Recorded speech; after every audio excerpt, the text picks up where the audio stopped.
Because sequences oftentimes follow predictable patterns, the GMAT test writers can ask you to find almost any term in the sequence. And so they can give you a sequence that goes on infinitely, and then they can ask you to find the 10,000th term in that sequence, or they can ask you to sum the 153rd term through the 307th term in the sequence, or multiply out hundreds of terms within a sequence, which normally you obviously would not be able to do within 3 minutes. But if you can find the pattern, then often that is the key to simplifying whatever the question is asking you to do. And so for questions like the ones we had been doing before this, where the sequences was just, I believe it was every term in the sequence is the term before plus 3. Well, in those cases, the pattern is obvious. You can just sort of visualize it by looking at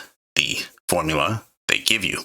But other times, the pattern will not necessarily be so obvious. So in those cases, sequence questions become sort of a two-step operation. You got to translate your sequence accurately. You got to translate the formula accurately. And then after that, you have to find the pattern. And so that is the reason why usually with sequence questions, you will see me before I look at the answer choices, or on data sufficiency before I look at the statements, I will write out the first few terms of the sequence, because even though I might not need to generate those terms, it helps me find patterns. It gives me an idea what this sequence looks like.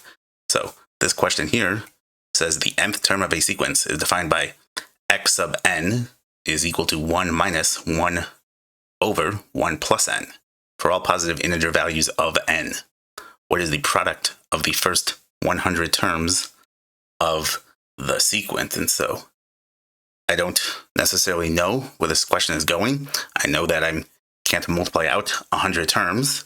And so instead of just staring at the page, waiting for the algebraic solution to appear to me, I'm just going to write out. And because they're asking for the product of the first 100 terms, instead of just writing out the first few terms in the sequence, what I might do is write out the first few terms, then the last few terms. So the first 3 terms, and then maybe the second to last term, and the last term. And this should be a good representative sample for finding patterns.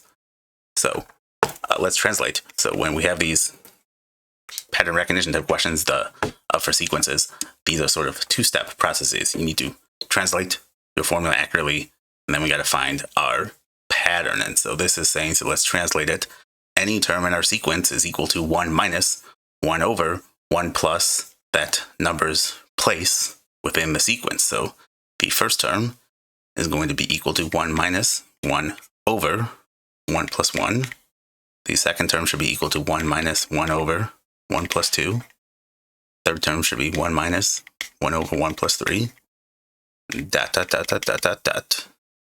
And the 99th term should be 1 minus 1 over 1 plus 99.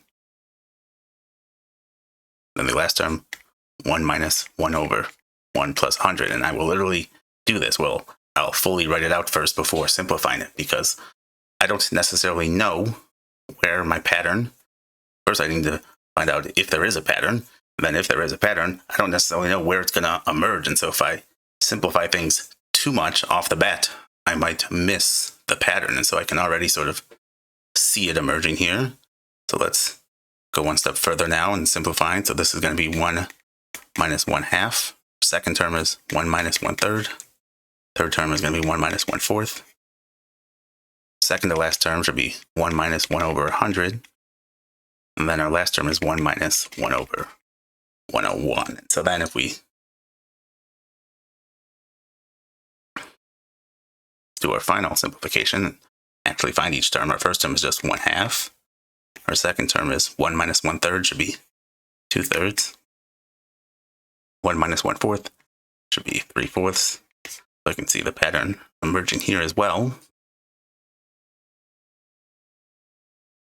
So our second to last term should be 100 over 100 minus 1 over 100. So that's just 99 over 100, which makes our final term equal to 100 over 101.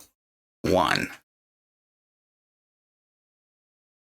So now that I found this pattern, can I use it to solve for this product without actually having to multiply out 100 terms? And I think I can, because it looks like every denominator is going to cancel out with the numerator to the right of it. This 4 should cancel out. This 99 will cancel out with the denominator to the left of it. Then this 100 should cancel out. And so the only things to survive, the only things that don't cancel out, are our very first numerator, our very last denominator. And so this product should just be equal to 1 over 101. And D is our answer. And so these the GMAT really is a test of pattern recognition, because I think people oftentimes, and maybe you're conditioned this way from the way you learn math in middle school and elementary school. You sort of are committed to doing algebra always, and you're sort of taught that algebra is the right way of doing something. But the GMAT test writers, they're testing something different. They're testing your problem-solving skills, or what they call your executive reasoning skills.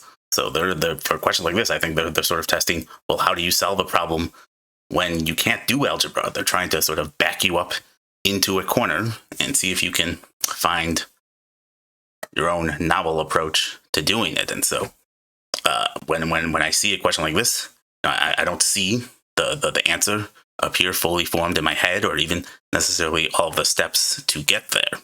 But what I don't do then is just sort of stare at the page, waiting for the algebraic solution to appear in my head. I say to myself, I'm not sure exactly where this is going, but what can I do?